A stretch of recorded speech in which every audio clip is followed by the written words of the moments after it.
مرحبا يا حلوين የዛሬ ኮሜንታችን ቅቅል አሰራር አሳይኝ ብላኛለች። ማንኛውም ሰው እኔን ሰብስክራይብ በማድረግ ማየት የሚፈልገውን የምግብ አይነት በሙሉ ቢጽፍልኝ ልሰራለት ዝግጁ ነኝ። በመጀመሪያ እዚህ ጋር እኔ የተጠቀምኩት የበግ ስጋ ነው። ስጋ ከነ አጥንቱ፣ ቃሪያ፣ ነጭ ሽንኩርትና ዝንጅብል፣ ሽንኩርት ያስፈልገናል። እኔ የሰራሁት ጊደር ضغط ወይም ይሄ በደንብ ዝግት የሚለው ብረት ድስት ነው።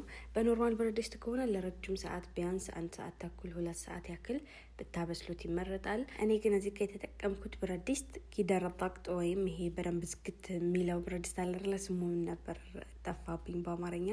እሙህም ስጋውን ትንሽ የወይራ ዘይት አድርጌ ውሃው መጠጥ እስከሚያደርገው ድረስ ትንሽ አቁላለዋለሁ። ጮማ ካለው ስጋው በደንብ ጮማ ካለ እናንተ አታድርጉበት የወይራ ዘይት እሺ። ከዛ በደንብ መጠጥ ካለላችሁ በኋላ የከተፋችሁት ነው። እኔ እንዳልኳችሁ የምሰራው ብረት ድስት በዚህ ብረት ድስት ስለሆነ ሁሉንም ነገር ጨምር አድርጌ ነው ክድን ማድረገው። እናንተ ግን በኋላ ላይ በኖርማል ብረት ድስት ከሆነ በኋላ ላይ ማድረግ ትችላላችሁ። እዚህ ጋር እንደምታዩት በጣም በብዛት ሽንኩርት፣ ነጭ ሽንኩርትና ዝንጅብልና ይሄ በነገራችን ላይ ፈጭቼ ፍሪጅ ውስጥ አስቀምጮ ነው አንዴ ነው ፈጭቼ ማስቀምጠው። ለዛ ነው ነጭ ሽንኩርቱና ዝንጅብሉ በበዛ ቁጥር ጣዕም ይሰጣችኋል እንጂ ምንም አያጎልም። ማለት ትንሽ በዛ አድርጉት። እዚህ ጋር እኔ የተጠቀምኩት የተፈጨ ነው። እናንተ ግን ሳፈጩ በትልልቁ ከተፍ አድርጋችሁ ማድረግ ትችላላችሁ። ዋናው ጣዕሙ ነው። ምግቡ ላይ ላይወጣ ይችላል፣ እንደ ምርጫችሁ ነው። እሙህም ትንሽ መጠጥ ካረገልኝ በኋላ አንድ ትንሽዬ ማንኪያ እርድና አንዲት ማጂ አድርጌበታለሁ። ማጂ ሳታደርጉ ጨው ብቻ ማድረግ ትችላላችሁ። እክትያሪ ምርጫችሁ ነው። ስጋውን ደግሞ ከለሩን የራሱን ከለር ከፈለጋችሁት እርድ ባታደርጉ የመረቁ ከለር ይወጣላችኋል። እንዳልኳችሁ ግን እኔ በዚህ ብረት ድስት ስለሆነ የምጠቀመው ቶሎ ስለሚያደርሰው ያው ትንሽ ከለር ቢሰጠው ብዬ አስቤ ነው።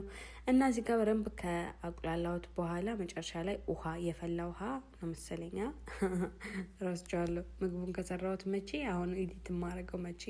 እሙህም ያ ህልዌን ብረት ድስቴን በደንብ ተጠንቀቁ። ያበናት በጣም ብዙ ልጆች ይሄን ብረት ድስት ፈነዳብን፣ እንደዚህ ችግር አጋጥመ ቆሰል ምናምን ስትሉ ሰማለሁ። በጣም ጥንቃቄ ይፈልጋል። አስተካክዬ በደንብ ከገጠምኩት በኋላ እሳቱን ቀንሼ 1 ሰዓት ያክል አቆየሁትኝ።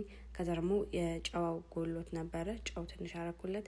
ይሄ ደግሞ ምንድን ነው? እሙም ይሄ ምግብ ከፈለጋችሁም ኮሜንት ላይ ጻፉልኝ፣ ፖስት አደርግላችኋለሁ። እሺ አበናት ያ ህልዋቴ መጨረሻ ላይ የተጠቀምኩት ቅቤ፣ የተነጠረ ቅቤና ቃሪያው ነው። ሁለቱንም ካደረኩኝ በኋላ ወዲያው ጥፍት ማድረገው፣ ብዙ እሳት ላይ አላቆየውም። አንዳንድ ሰው ግን ቅቤ መጀመሪያ ላይ ያደርጋል።